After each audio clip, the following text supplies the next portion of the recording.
골로새서 3장 1절에서 6절 말씀입니다. 그러므로 너희가 그리스도와 함께 다시 살리심을 받았으면 위의 것을 찾으라. 거기는 그리스도께서 하나님 우편에 앉아 계시느니라. 위의 것을 생각하고 땅의 것을 생각하지 말라. 이는 너희가 죽었고 너희 생명이 그리스도와 함께 하나님 안에 감추어졌습니다. 우리 생명이신 그리스도께서 나타나실 그때에 너희도 그와 함께 영광 중에 나타나리라. 그러므로 땅에 있는 지체를 죽이라. 곧 음란과 부정과 사욕과 악한 정욕과 탐심이니 탐심은 우상 숭배니라. 이것들로 말미암아 하나님의 진노가 임하느니라. 아멘. 할렐루야. 우리 옆에 분들 앞뒤 분들하고 이 시간에는 이렇게 인사하도록 합니다. 위의 것을 찾으세요 하고 인사합니다. 위의 것을 찾으세요. 우리가 1장, 2장은 이미 살펴봤습니다. 1장, 2장에서 바울 사도는 골로새 교회 또 현대를 살아가는 우리들에게 이단들의 잘못된 생활, 또 거짓 선생들, 거짓 목자들, 거짓 목회자들을 주의 깊게 바라보고 경계하라고 우리들에게 깨달음을 주었습니다. 이제 3장에 와서 바울 사도는 골로새 교인들과 우리들에게 이단의 생활이 아닌 이제 너희들이 새 생활로 살아갈 것에 대해서 이야기해주고 있습니다. 그럼 과연 새 생활로 살아가는 거, 우리가 정말 하나님의 자녀로서 믿음의 신앙인으로서 살아가려면 어떤 삶을 살아가야 될까요? 그것을 오늘 본문을 통해 바울 사도는 우리들에게 깨닫게 해주는 거예요. 바울 사도는 이 새 생활이 그리스도와 함께 죽고 그리스도와 함께 사는 삶, 그것이 새 생활이라고 우리들에게 이야기해주고 있어요. 그 삶은 예수 그리스도께서 본을 여러분과 저에게 보여주신 예수님의 삶이죠. 우리는 종종 이 삶의 원리를요, 무슨 원리에 빗대어서 얘기하면 침례 원리에 빗대어서 설명을 해주고 있어요. 여러분, 침례에 담긴 의미가 뭐죠? 침례 받을 때 여러분 어떻게 해요? 물속에 어떻게 해요? 잠기우잖아요. 이 잠겼을 때, 물에 완전히 잠겼을 때는 무엇을 뜻하는 거예요? 죽음. 예수님과 함께 우리가 죽은 것을 뜻해요. 근데 여러분, 침례 받을 때, 침례 받으셨을 때 목사님이 물속에다 담가놓고 하염없이 있나요? 영원토록 물속에다 여러분들 담가놓나요? 아마 한 5분만 담가놔도 5분만 담가놔도 못 참고 다 튀어나오실 거예요. 근데 물에 잠겼다가 우리가 금방 다시 올라와요. 그럼 뭘 의미한 거죠? 죽었다가 다시 살아난, 새 생명을 얻은 예수님과 함께 다시 살아남을 의미해요. 그러니까 여러분과 제가 이 바울 사도가 얘기한 새 생활, 이 새 생활은요, 그리스도와 함께 죽었다가, 죄로 인해 우리가 죽었다가 다시 살아나는, 예수님과 함께 다시 살아나서 의인으로서, 예수님을 믿는 믿음의 자녀로서, 주님의 속한 자로서 살아가는 그 삶, 이 삶의 원리를 우리들에게 바울 사도는 깨닫게 해주고 있는 거죠. 근데 여러분, 신앙인이라고 해서 세상 속에 안 사나요? 그렇지 않잖아요. 우리는 신앙생활하고 있지만 세상에 속해 있고 세상에서 살아가고 있어요. 근데 바울 사도는 세상에 살고 있는 우리에게 뭐라고 얘기하는 거예요? 세상에 속해 있지만 세상의 관습, 세상의 유혹, 이런 세상 사람들이 이야기하는 땅의 것들을 추구하며 살 것이 아니라 하늘의 것, 위의 것을 추구하면서 살라고 이야기하는 거예요.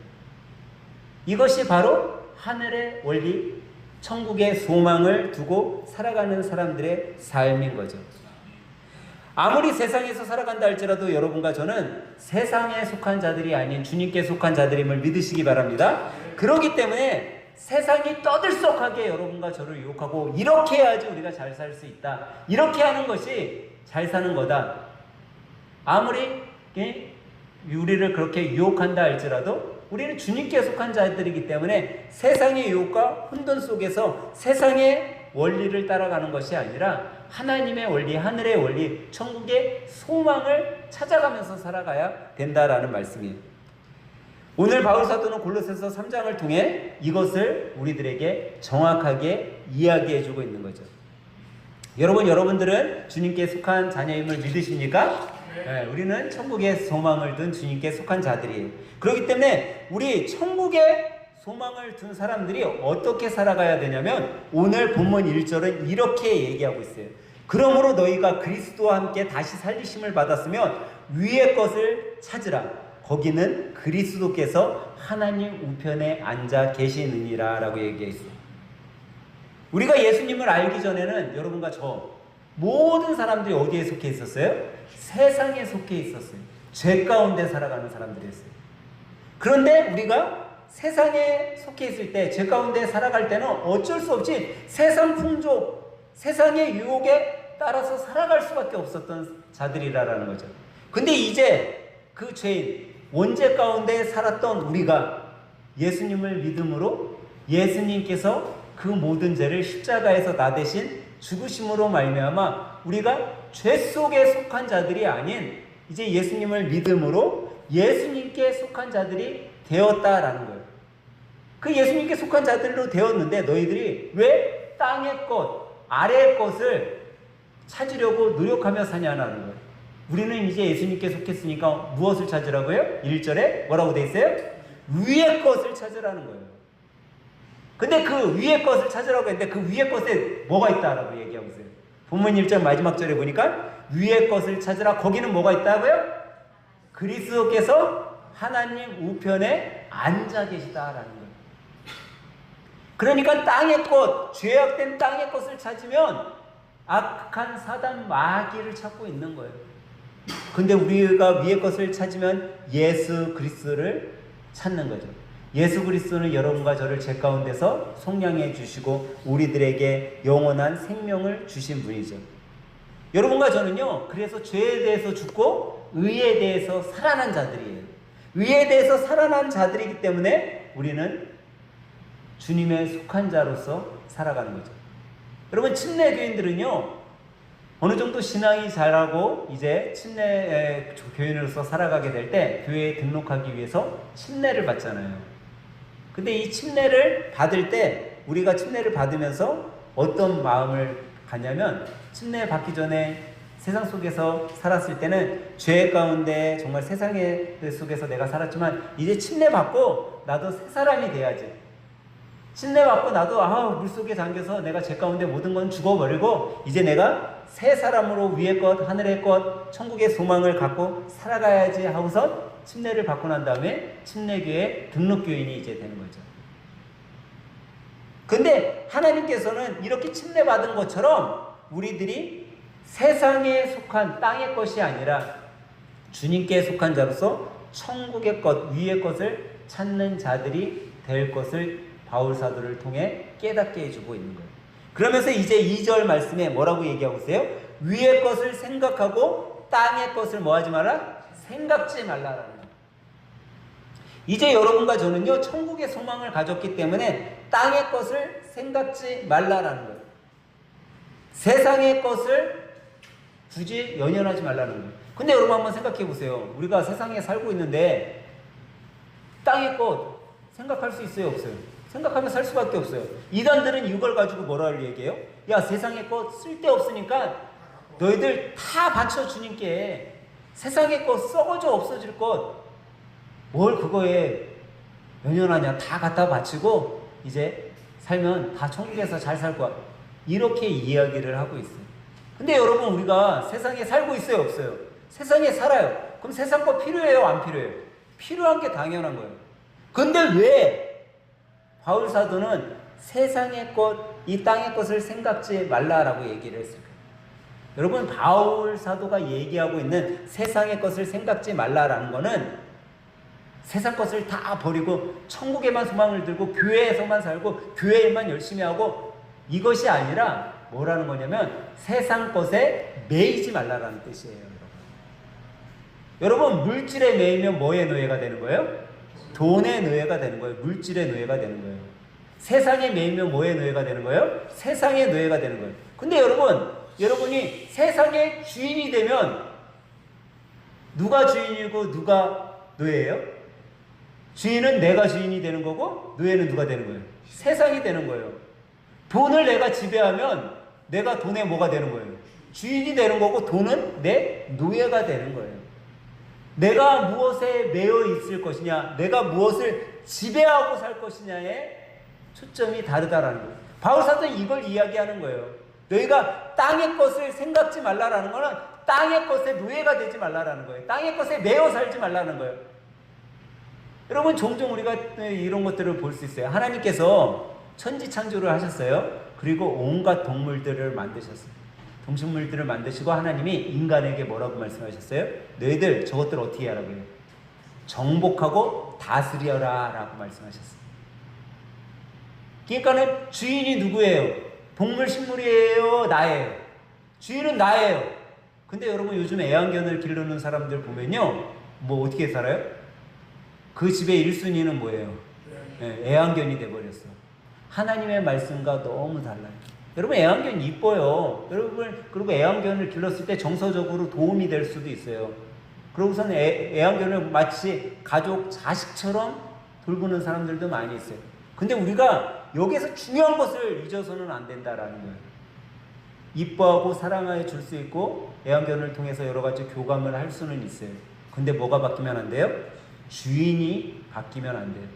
혹시 여러분들 중에 애완견을 키우고 있는 분들이 있다면 오늘 설교 끝나자마자 애완견 다 훈련소로 보내야 돼. 자기 주인 말 안 듣잖아요? 다 훈련소로 보내서요, 훈련 제대로 가르쳐서 주인이 누구이고 자기는 애완동물임을 깨닫게 만들어놓고 키우셔야 돼요. 그게 하나님의 원리, 성경의 법칙이에요. 애완견을 사랑하고 이뻐해 주는 건 꼭 필요한 거죠.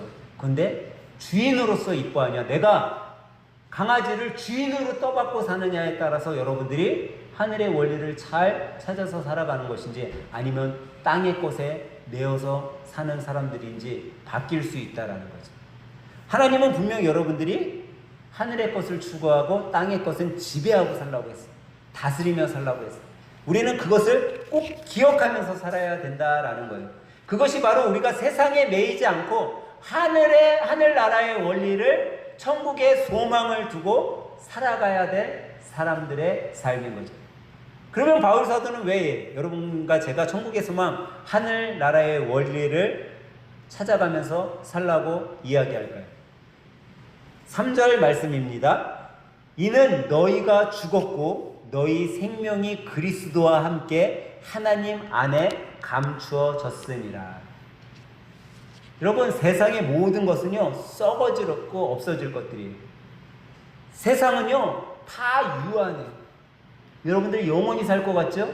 우리의 생명, 유한한 생명이에요. 그런데 우리가요, 이 썩어질 것, 없어질 것, 죽을 수밖에 없는 것, 이것에는 매어서 살면서 영원한 생명, 감춰진 것은 깨닫지도 못하고 누리지도 못하고 알지도 못해요. 그나마 예수님을 믿는 자들에게 하나님께서 그 감춰주신 비밀을 조금이나마 드러내 주셨기 때문에 우리는 세상 사람들보다는 뭐한 거예요? 축복받은 걸고 알고 지나가는 거예요. 하나님께서 만약 이 성경의 비밀을 감춰놓지 않으셨다면요, 모든 사람이 알겠죠. 그죠? 모든 사람이 깨닫고, 야, 정말 예수님 믿어야지 천국 가구나. 금방 누구나가 알 수 있을 거예요. 그렇죠? 근데 왜 하나님께서 감춰 놓으셨을까요? 여러분 한번 생각해 보세요. 여러분이 집에 금바가 있어요. 이 금바 소중해요, 안 소중해요? 네? 우리 장로님 별로 안 소중한 것 같아. 현주 이사님은 소중하고. 네. 만약에 제 금바가 이만한 금바가 있다고 제가 있다면 저는 그 금바를요, 그냥 식탁 위에다가 이렇게 아무렇게나 놓지 않을 것 같아요. 아무도 못 보는데 정말 나만 알 수 있는 곳에 숨겨놨을 것 같아요. 저만 그런가? 네. 여러분들도 그렇지 않겠어요? 이게 정말 값이 있고 값어치가 있다면 아마 감춰놨을 거예요. 왜? 누구나가 알게 할 수 없으니까. 소중하니까. 하나님도 똑같아요. 정말 하나님께 있어 소중한 것을요, 누구나가 알 수 있게 해놓지 않으셨어요. 그러면 여러분 한번 생각해 보세요. 그 감춰진 금은 보화는 어떻게 한 사람은 볼 수 있을까요? 제가 감춰놨어요. 근데 그 감춰놓은 거를 누군가가 와서 알고 싶어요. 그럼 뭐 할까요? 예. 도둑은 금바 찾으려면 어떻게 하겠어? 찾으려고 온 사방을 열심히 뒤질 거예요. 그죠? 찾을 거예요. 그러니까 뭐 사람들이 그런 얘기해요. 도둑이 들면 돈 냄새를 맡는다고 옛날에는 했어. 돈에서 냄새가 나서 숨겨놔도 그 돈 냄새 맡고 찾는데, 여러분 찾은 거예요. 찾은 거. 감춰진 보물은요 찾는 자만이 아는 거예요. 근데 세상 사람들은요 감추어진 보물을 찾을 생각도 없어요. 그게 감추어져 있는 보물이라고도 생각지도 않아요. 그러니까 모르는 거예요. 그러니까 우리가 아무리 설명해 줘도 깨닫지 못하는 거예요. 바울 사도는 그걸 우리들에게 얘기해 주고 있어요. 보물이신 예수 그리스도는 하나님이 감추어 놓으신 거예요. 그 감추어 놓은 보물은요 우리가 찾을 때만 찾을 수 있는 거예요. 여러분과 제가 찾지 않으면 절대 찾을 수 없어요. 근데 그 찾을 수 있게 여러분과 저에게 허락해 주셨기에 우리가 예수님을 믿고 살아가는 거고 그 축복을 누리며 살아가는 거죠. 그것이 바로 하늘나라의 원리를 알고 있는 사람들의 축복이고 감사인 거예요. 그러면서 이제 바울 사도는 감추어진 것이 그리스도께서 다시 오실 때 드러나게 될 것을 이야기해줘요. 참 신기하죠? 하나님께서 감춰놓으셨어요. 근데 이 감춰놓은 걸로 끝나는 것이 아니라 하나님께서 이 감추어놨던 보물을 어떻게 한다고요? 드러낸대. 이제 드러내면 누구나가 다 보게 돼요? 안 보게 돼요? 누구나가 보게 되는 거예요. 그때는 감추어졌던 보물이 딱 나타나는 순간 온 사람들이 그 보물에 주목하게 돼요. 별로 안 느껴지시나 봐요. 제가 금덩어리를 제 집 장롱에다 잘 숨겨놨어요. 근데 이 금덩어리를 이제 드러나게 하기 위해 딱 꺼내서 아주 깨끗하게 닦아갖고 제가 바깥에 나와서 이 금덩어리를 이렇게 들고선 다닌다고 해보세요. 금덩어리 여기에 순금 99.9% 써있어. 이걸 들고 있으면 사람들이 어떡할까요, 여러분? 한 명도 안 빼놓고 다 쳐다볼 거야. 야, 저 금덩어리 저게 얼마짜리야? 저 요만큼만 돼도 다 쳐다볼 거예요. 왜? 값이 나가는 걸 아니까. 보물이라는 게 아니까. 이제 그 보물이 드러나니까 사람들이 다 쳐다보는 거예요. 예수님께서, 하나님께서 이제 그 보물을 4절에 보니까 나타내 주신대. 그래서 이렇게 쓰고 있어요. 4절 말씀은 우리의 생명이신 그리스도께서 나타나실 그때 너희도 그와 함께 영광 중에 나타나리라. 주님께서 보물이 되시잖아요. 그 보물이 되신 주님이 나타나셨어요. 그때 누구도 나타나요? 예수님께 속한 자들, 예수님께 속한 자들 중에 죽었었던 자들까지도 다 어떻게 되는 거예요? 나타나게 되는 거예요. 그러면 여러분 나타났으니까 온 세계의 모든 사람들이 보게 될까요? 안 보게 될까요? 보게 되는 거예요. 그때는요, 근데 중요한 것이 있어요. 예수님께서 이제 재림하실 때에는요, 우리에게는 선택권이 없다라는 거예요.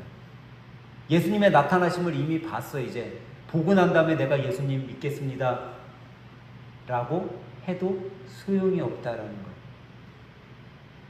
그때는 우리에게 아무 선택권이 없어요. 왜? 그때는 감추어진 보물이 아니에요. 이제 드러나게 된 보물이에요. 제가 만약에 오늘 여기서 어떤 죽어가던 사람이 암이 온몸에 다 파져서 이제 죽는다고 사형 선고 받은 사람이 오늘 우리 교회에 왔어요. 근데 제가 이 사람을 기도했더니요, 암세포가 막 다 없어졌어. 싸그리. 그러면서 이 사람이 살아났어요. 그거를 보고선 사람들이 믿어 다. 아유, 나 예수님 믿겠습니다. 그 사람들 뭐 한 거예요? 봤으니까 믿은 거예요. 자기 눈으로 봤으니까. 만약에 그 사람들이 못 봤어요. 근데 바깥에 나가서 야, 하늘샘 교회 갔더니 어떤 목사가 기도했는데 진짜 죽어던 가 사람들이 살아났어. 자기가 봤다고, 나 경험했다고 얘기를 해줘요. 그런데도 어떤 사람들이 있을까요? 자기 눈으로 안 봤으니까 도마와 같은 사람들이 있는 거예요. 내 눈으로 보기 전까지는 난 믿을 수 없어. 내 손으로 찔러 보기 전까지는 나는 믿을 수 없어 라는 사람들이 있는 거죠. 여러분, 우리는요, 감추어진 하나님 나라의 비밀을 아는 자들임을 믿으시기 바래요. 그래서 우리는 그 감춰진 비밀을요 사람들에게 전하는 거예요. 여러분 믿으세요. 예수님을 믿어야지 구원받습니다. 예수님을 믿어야지 우리가 천국에 갈 수 있습니다. 그런 자로서 이제 천국의 소망을 가지고 살아가는데, 주님께서 다시 나타나실 그때를 사모하며 살아갈 때 우리들이 지켜야 될 것들을 이제 5장에 가서 사도 바울은 이야기하고 있어요. 5절에 보니까 이렇게 말씀하고 있죠. 그러므로 땅에 있는 지체를 죽이라. 곧 음란과 부정과 사욕과 악한 정욕과 탐심이니 탐심은 우상 숭배니라. 제가 자주 말씀드려요. 하나님이 가장 싫어하시는 게 뭐예요? 우상 숭배예요. 하나님은 우상 숭배를 어느 정도 싫어하시냐면 10계명에 못 박아 놓으셨어. 아예 나 외에 다른 신을 두지 말라. 얼마나 싫어하십니까? 근데 그 우상에 대해서 오늘 뭐라고 얘기하냐면 내 지체를 죽이지 않는 것도 우상이다. 음란도 우상이다. 부정하는 것, 사욕, 악한 정욕, 탐심. 오늘 본문에선 탐심은 우상 숭배라라고 정확하게 표현하고 있지만 이 모두가 다 우상 숭배가 됨을 바울 사도는 여러분들과 저에게 깨닫게 해주는 거죠. 그러니까 우리가 어떻게 보면 나를 너무 내세우고 나를 자랑하고 내가 뭐 왕이냐 하는 거, 여러분 우상 숭배인 거예요. 내 자신을 믿는 거예요. 세상 사람들은 뭐를 믿는다고 해요? 응? 내 주먹을 믿는데 우상 숭배하고 있는 거예요. 여러분과 제가 믿을 분은 오직 예수 그리스도심을 믿으시기 바랍니다. 근데 이 우상을 믿는 것을 하나님께서는 가장 싫어하시는 거예요. 그러면서 오늘 바울 사도는 그 우상들에 대해서 열거해 나왔어요. 나열해 놨어요. 그러니까 내가 내 삶 속에 이런 음란과 부정과 사욕과 정욕과 탐심이 조금이라도 여러분 삶 속에 틈타서 들어오거나 유혹한다면 여러분 빨리 거기서 나오셔야 돼요. 그래야 우리가 우상 숭배하지 않는 거예요. 우상 숭배하지 않아야지 주님께서 우리들에게 오는 거예요. 근데 혹시 만약에 우리가 우상 숭배한다, 그러면 어떻게 된다고 오늘 말씀 마지막에 가서 결론을 어떻게 짓고 있어요? 바울사도 한 목소리를 읽어볼까요? 시작. 이것들로 말미암아 하나님의 진노가 임하느니라. 우상 숭배하면 뭐가 임한다고요? 하나님의 진노가 임한대요. 다시 말해서 하나님의 심판이 임하게 되는 거예요. 이것은 처음 바울사도가 우리들에게 깨닫게 해준 세상에 속한 것, 땅의 것을 추구하고 아래 것을 생각하고 우상을 숭배하는 자들이 어떤 벌을 받느냐, 하나님의 진노가 그의 삶 가운데 이제 나타나게 될 거라는 거예요. 언제 나타나요? 하나님이 감추어줬던 비밀인 예수 그리스도가 나타나시는 거예요.